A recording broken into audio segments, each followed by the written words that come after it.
Hello students, अभी तक हमने राज्य के सिद्धांत जो पढ़े थे तो उसमें हमने देखा था देवीय सिद्धांत पढ़ा था, जिसके तहत हमने ये जाना था कि राज्य की उत्पत्ति देवीय तरीके से हुई। मतलब ईश्वर ने इसको एक उतारा है। इसके अलावा राजा को भी ईश्वर ने भेजा।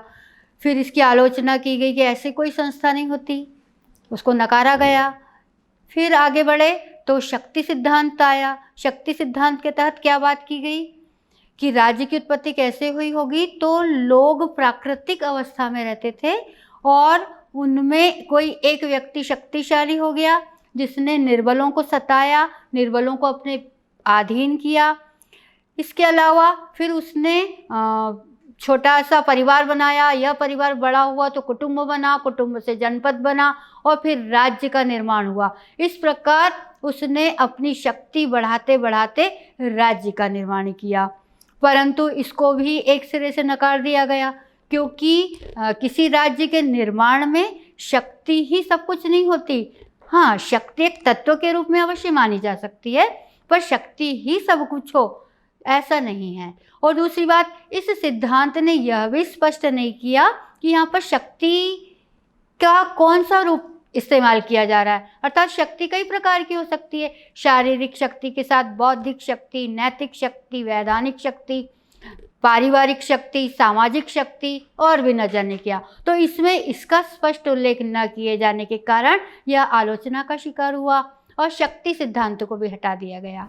तो अब हम देखते हैं सामाजिक समझौते का सिद्धांत। इसका अर्थ तो ये हुआ कि दो लोगों ने आपस में समझौता किया ताकि दोनों को बराबर लाभ मिले। और यह सिद्धांत 16वीं से 17वीं शताब्दी के बीच काफी लोकप्रिय हुआ। इसमें ऐसा माना जाता रहा कि जो मनुष्य है वह दो प्रकार की अवस्थाओं में रहा। एक तो थी प्राकृतिक अवस्था और दूसरी थी राजनीतिक या सामाजिक अवस्था। तो प्राकृतिक अवस्था का अर्थ ये हुआ कि जिसमें मानव संगठित रूप में नहीं था, वह स्वतंत्र रूप से विचरण करता था, अपने सारे कार्य स्वतंत्रता पूर्वक करता था, उसे किसी से कोई मतलब नहीं था, अकेले ही घूमता था।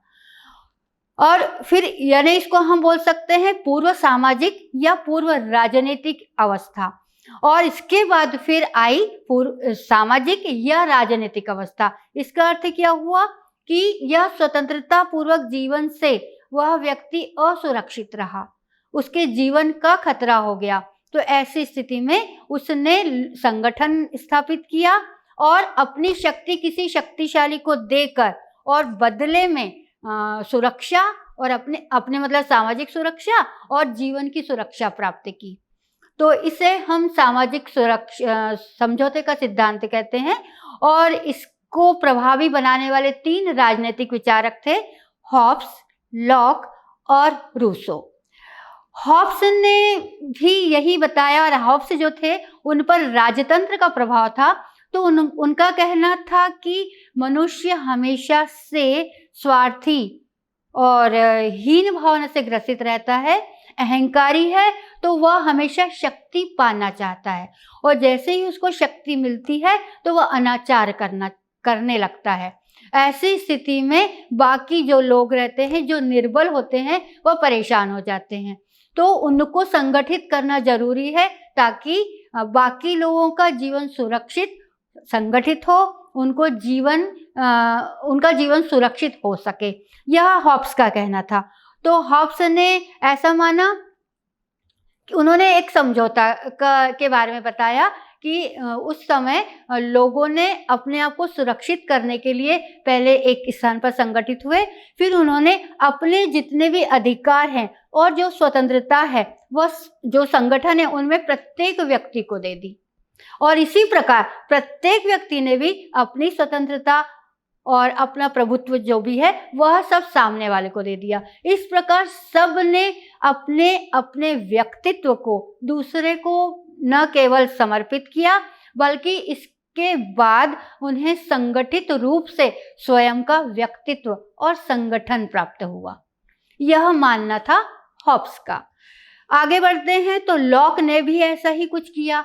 उनका कहना था कि मनुष्य जब प्राकृतिक अवस्था में रहता था तो वह अकेला घूमता था, सीधा साधा, भोला भाला, निरीह और अज्ञानी था।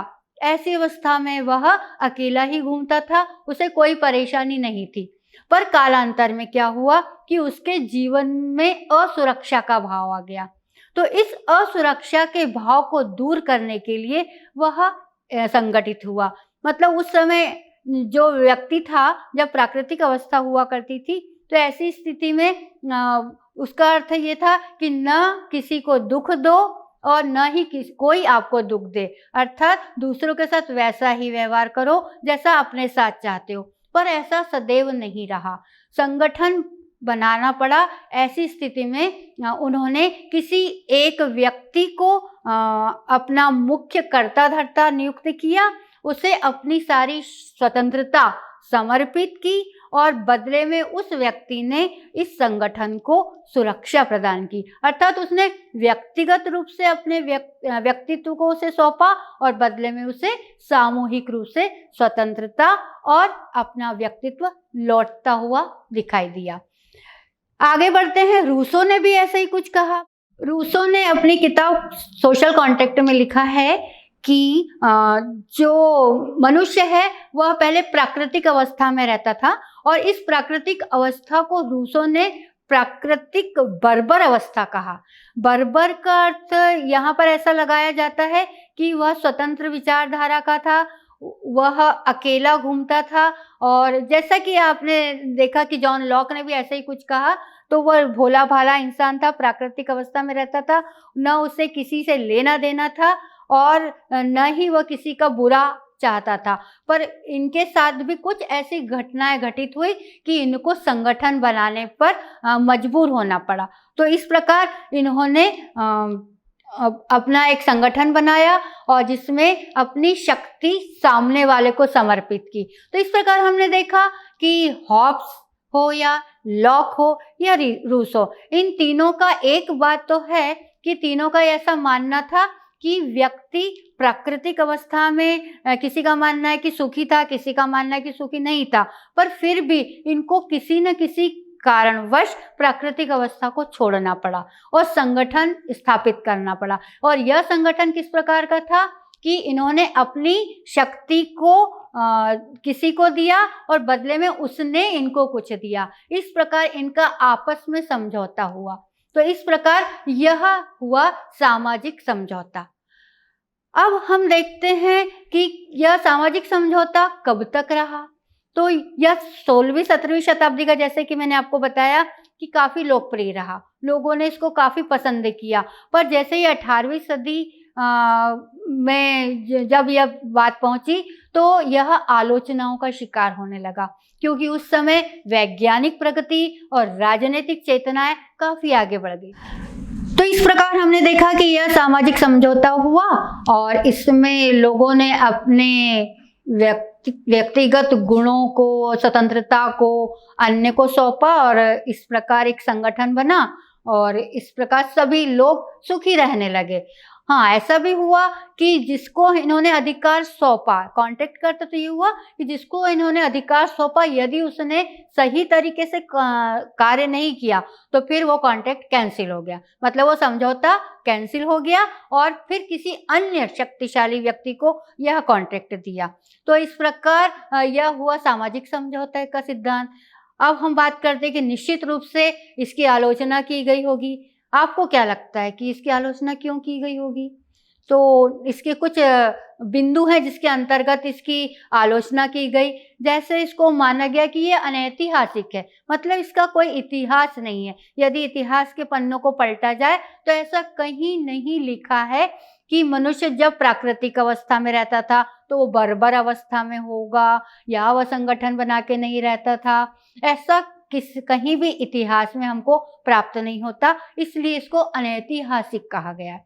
कुछ लोगों का ऐसा मानना है, जो इनको सपोर्ट करते थे, उनका कहना है कि इंग्लैंड का भी एक जहाज जिसमें लोग इंग्लैंड से अमेरिका जा रहे थे, तो उन्होंने जहाज में आपस में एक समझौता किया, जो राजनीतिक समझौता था कि हम एक दूसरे की सुरक्षा का ध्यान रखेंगे, सामूहिक रूप से कार्य करेंगे।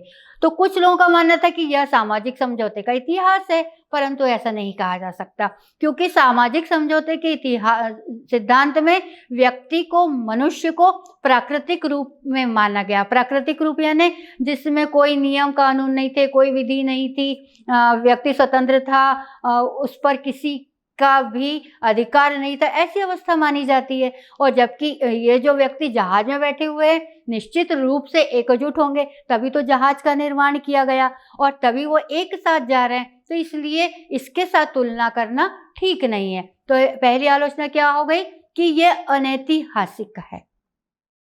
अगली आलोचना हुई इसकी वैधानिक रूप से। तो वैधानिक रूप से आलोचना इसलिए की गई कि जब समझौता होता है तो लगभग 2 बराबर इकाइयों में होता है, और जो समझौता होता है उसमें दोनों को समान रूप से आदान प्रदान किया जाता है। ऐसा नहीं होता कि किसी एक के पास ज़्यादा शक्ति हो और दूसरे के पास कम हो। परंतु जब हम सामाजिक समझौते के सिद्धांत को देखते हैं तो इसमें हम क्या पाते हैं कि इन्होंने अपनी शक्ति किसी को समर्पित की और बदले में उसने उनको सुरक्षा दी। तो यह नहीं हो सकता, वैधानिक नहीं है। दूसरी बात एक और है कि यदि आपने किसी को अपने अधिकार दिए हैं तो बदले में आपको क्या मिलेगा। तो यहाँ पर ये कहा गया है कि व्यक्तियों ने प्रभुत्व को अपने अधिकार दिए। तो अब आप ये बताइए कि इसमें प्रभुत्व का क्या फायदा हुआ। तो ये इसकी आलोचना की गई। इस प्रकार सामाजिक समझौते की आलोचना की गई कि यह उचित नहीं है। पर फिर भी देखा जाए तो इसका महत्व तो है। कैसे महत्व है कि सामाजिक समझौते के सिद्धांत के द्वारा देवीय सिद्धांतों को नकारा गया, जो कि सच में बिल्कुल ठीक नहीं था। ऐसा हो ही नहीं सकता कि ईश्वर किसी राज्य या राजा को अवतरित करे और वह राजा ईश्वर का प्रतिनिधि होकर समाज के कार्य करे, यह नहीं हुआ। दूसरी बात, शक्ति सिद्धांत को भी इसने नकारा कि कोई एक व्यक्ति जो पावरफुल होए और निर्बलों को प्रताड़ित करे, यह भी कोई सिद्धांत नहीं होता। तो इस प्रकार सामाजिक समझौते का सिद्धांत जबकि 1 सदी तक चला, तो निश्चित रूप से इसमें कुछ तथ्य तो हैं, और इस प्रकार यह आगे की जो अगले जो सिद्धांत है उनके लिए इसने आधार तैयार किया। तो इस प्रकार सामाजिक समझौते के सिद्धांत को आपने जाना। मैं उम्मीद करती हूँ कि आपको यह समझ आ गया होगा। आगे फिर हम अगले चरण में आगे बढ़ेंगे। धन्यवाद।